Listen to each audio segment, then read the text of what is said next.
Hey everybody, welcome to Kyle's Everyday Meals, episode number 2.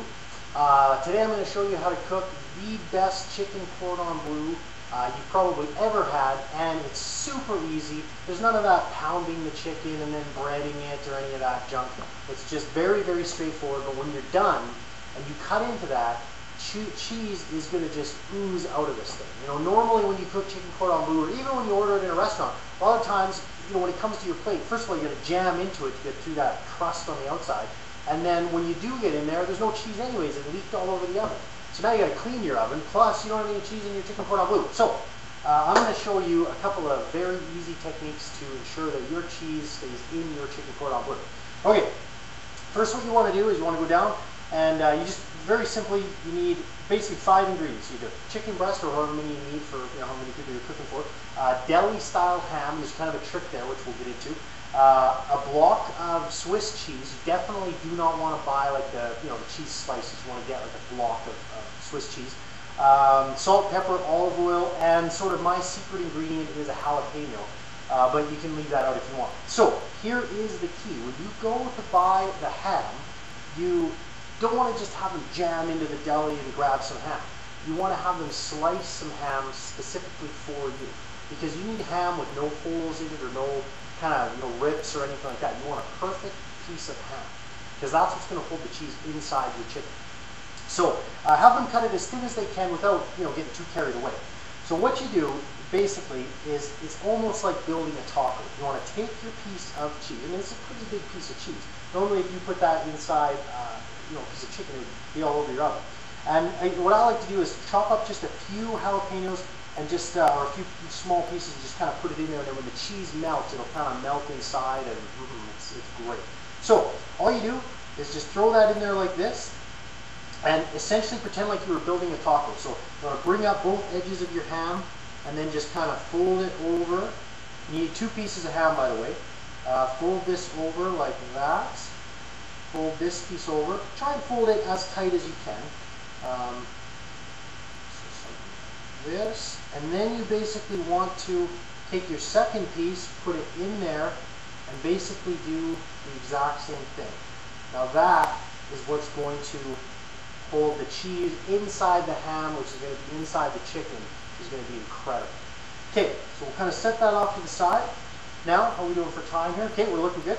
So now you want to take your chicken breast, and you basically want to find the large end of the chicken breast, this end here. Take your knife and you just want to slice right into the side of that. So you want to just make an incision right in the side of the chicken breast and basically just butterfly it right into 2 pieces.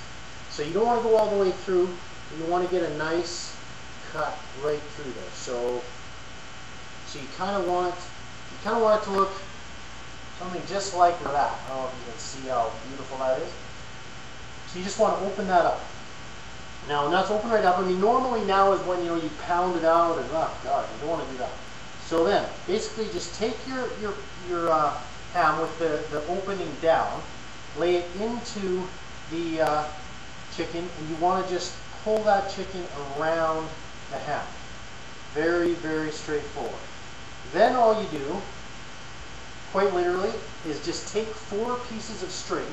You just want to wrap it in there and tie it. You want to tie it tight enough that it's basically as tight as you can tie it without it ripping into the chicken, because you want to really hold that ham and that cheese in place inside. Then all you got to do, let me just wash my hands here.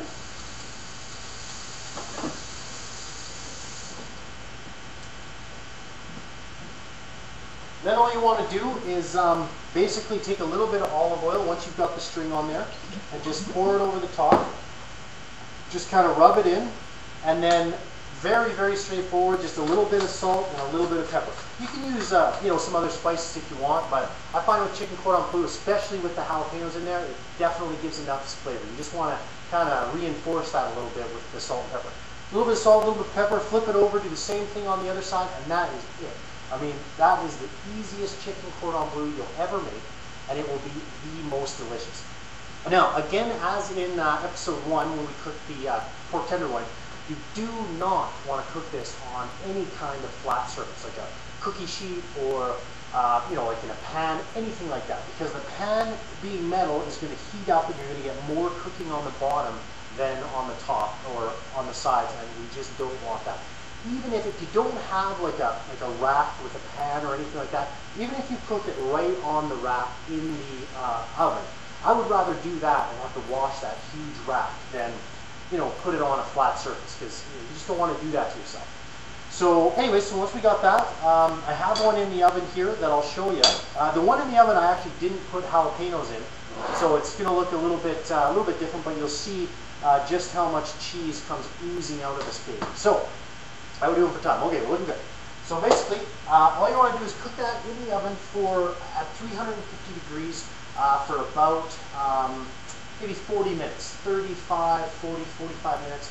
But if you go 40 minutes, you're good. I mean, if you have huge chicken breasts, I mean, you may want to up it a little bit, but go with 40 minutes, you're laughing. So, the other thing you can do, beautiful, look at that. That's been in there now for about 40 minutes, maybe a little bit less than 40 minutes. And it is looking delicious. So, let's see if we can get a shot of this now. See, I don't actually have a pan or I guess a pan with a rack in it. I just have the rack, so I just kind of improvise over the frying pan here. But this is definitely something that you can barbecue as well. If you like to barbecue, as I do, I love barbecuing. Basically, everything I make kind of starts off on the barbecue, and then I just sort of transition it into the oven, in the winter time or whatnot. But any of this stuff, you can definitely barbecue, and it will come out just amazing. So, anyways, let's take a look at this. You are going to be shocked at how much brilliant cheese was in this. All right, let me see if I can get this webcam to come down here. I don't know if you can see that. How does that look?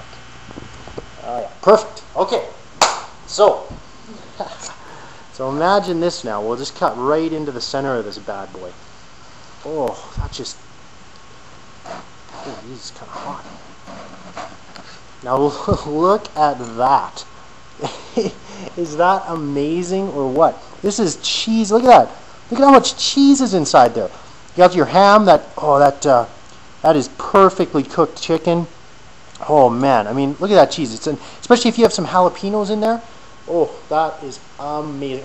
I'm not even going to eat that on camera because you guys will probably just laugh. Look at that. I can't even cut into that without the cheese just spilling out all over the place. That is amazing. All right, well, that's basically it for the chicken. So as you can see, I mean, even if you were cooking for, how's that? Even if you were cooking for, quite a few people, I mean, you could do even 10 of those in under half an hour, throw them in the oven, and you're ready to rock. Pretty good. Okay, people are going to be very impressed with that. And you can stuff that with, I mean, classic chicken cordon bleu is Swiss cheese, of course, and ham. But you can go with something else. A lot of times I'll put marble cheese in it. When people cut into it, it comes out as a bit of a surprise. That's fun. But you can try other kind of cheeses or just other kind of things. Instead of using ham, you can use something different. Stuff it with roast beef. I don't know. I've never tried it, but I bet you it'd be good. So anyways, yeah, that's about it. 350 degrees, about 35 minutes. Make sure you use a rack. And make sure you get the deli person to cut you some ham. You do not want them just jamming in there, grabbing a bunch of junk from the bin. You want primo ham. Yeah, that's it. Good luck, have fun, and episode 3 haven't really decided yet, but I'll come up with something soon. All right. Thanks, guys. Talk to you soon.